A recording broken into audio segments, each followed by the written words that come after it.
ગુજરાતભરમાં ચાંદીપુરા વાયરસ ઝડપથી પગપેસારો કરી રહ્યો છે ત્યારે આ ગંભીર પરિસ્થિતિને જોતા ભરૂચનું આરોગ્ય તંત્ર પણ એક્શન મોડમાં આવ્યું છે। ભરૂચ સિવિલ હોસ્પિટલ ખાતે ચાંદીપુરાના સંભવિત કેસોને પહોંચી વળવા માટે ખાસ સ્પેશિયલ આઇસોલેશન વોર્ડ તૈયાર કરવામાં આવ્યો છે। હોસ્પિટલ તંત્ર દ્વારા આગોતરી તૈયારીઓના ભાગરૂપે તબીબી સેવાઓ અને દવાઓનો પૂરતો જથ્થો ઉપલબ્ધ કરાવી દેવાયો છે, જેથી કટોકટીના સમયે દર્દીઓને તાત્કાલિક ધોરણે સારવાર આપી શકાય। સિવિલ હોસ્પિટલ ખાતે એક વિશેષ આઇસોલેશન વોર્ડ કાર્યરત કરાયો છે।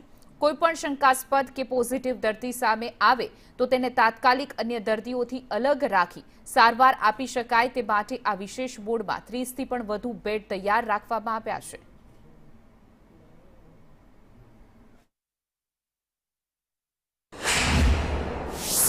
આપણે ચાંદીપુરમ વાયરસની સામે લડવા માટે એક અલાયદા વોર્ડની સુવિધા ઉપલબ્ધ કરી છે, જેમાં તમામ સુવિધા નર્સ હોય, ડૉક્ટર હોય, સ્ટાફ હોય અને લેબોરેટરી અને અહીંયાથી કંઈ પણ ચાંદીપુરમ વાયરસમાં જે પણ દર્દીઓને ક્યાંય તકલીફ પડે ન એની તકેદારીના ભાગરૂપે અમે એક સુંદર પ્રયાસ કરવાનો પ્રયાસ કર્યો છે। કોઈ પણ પ્રકારની તકલીફ ન પડે તેના માટે અલાયદા બેડ અને અત્યારે ઓક્સિજનની પણ વ્યવસ્થા અને જરૂર પડે તો વેન્ટિલેટર પણ એમને એ સુવિધામાં પૂરી પાડવાનો પ્રયત્ન કરીશું। આગળ અમારા ડૉક્ટરો ખડે પગે તૈયાર છે, કંઈ પણ આકસ્મિક સંજોગ થાય તો જેમ કોવિડમાં પણ અમે કાર્ય કર્યું હતું એવી રીતે આગળ પણ કાર્ય કરીશું।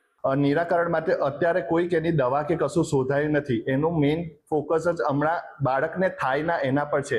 એટલે જો ઘરે નાના બાળકોને એવું હોય તો આ ઋતુમાં ખાસ કરીને બહુ જ ભીડ ખાડા જગ્યાઓ પર જવું નહીં અને ખાસ કરીને લાંબી બાયના કપડાં ને એવા પહેરાવા કોશિશ કરવાની બાળકોને, અને ખાસ કરીને મચ્છરદાનીને એનો ઉપયોગ પણ કરવો કે જેથી નાના જીવડા કે કંઈ બાળકને સૂતા ટાઈમે પણ કરડે નહીં।